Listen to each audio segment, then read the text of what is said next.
Merci. La parole est à Monsieur Philippe Vigier.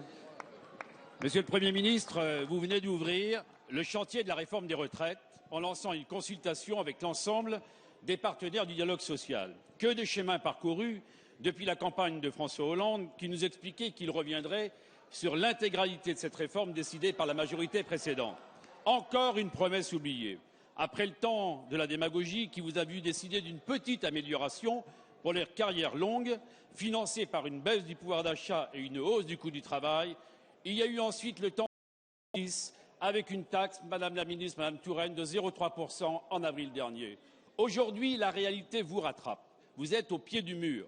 Pour le groupe UDI, cette consultation doit permettre de poser les bases d'une réforme d'envergure. Cette discussion ne peut faire l'impasse sur des questions que nous avons tous en tête.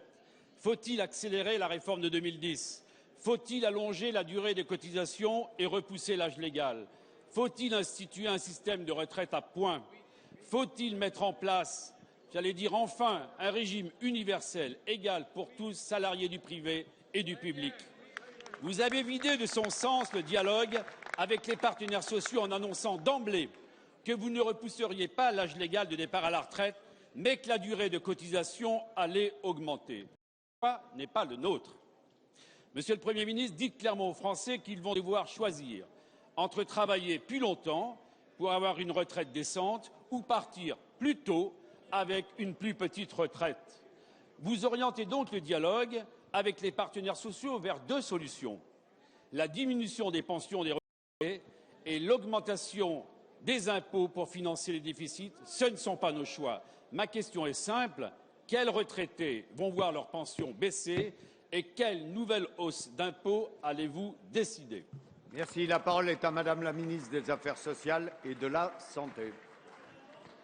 Merci, Monsieur le Président, Mesdames et Messieurs les députés, Monsieur le député Vigier. Le gouvernement engage la réforme des retraites avec la volonté de mettre en œuvre une réforme de justice et qui garantisse à nos concitoyens qu'ils pourront compter sur une retraite solidaire dans la durée. Vous le savez, Monsieur le député, les jeunes aujourd'hui ne croient pas que lorsque viendra pour eux le temps de la retraite, ils pourront compter sur la solidarité nationale. Et si le doute s'est installé dans notre pays sur l'avenir de nos régimes des retraites, c'est parce que depuis des années, on leur fait croire que la réforme qu'on leur propose est la dernière et qu'elle va tout régler.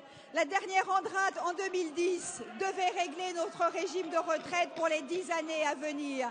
Et voyez où nous en sommes, Monsieur le député, quelques années à peine après. Nous devons remettre le travail sur l'établi pour faire en sorte que nos concitoyens aient la garantie à l'avenir de pouvoir compter sur une retraite solidaire. C'est pour cela que nous avons engagé, dès notre arrivée aux responsabilités, une réforme de justice en permettant à celles et ceux qui ont commencé à travailler jeunes de partir en retraite dès 60 ans.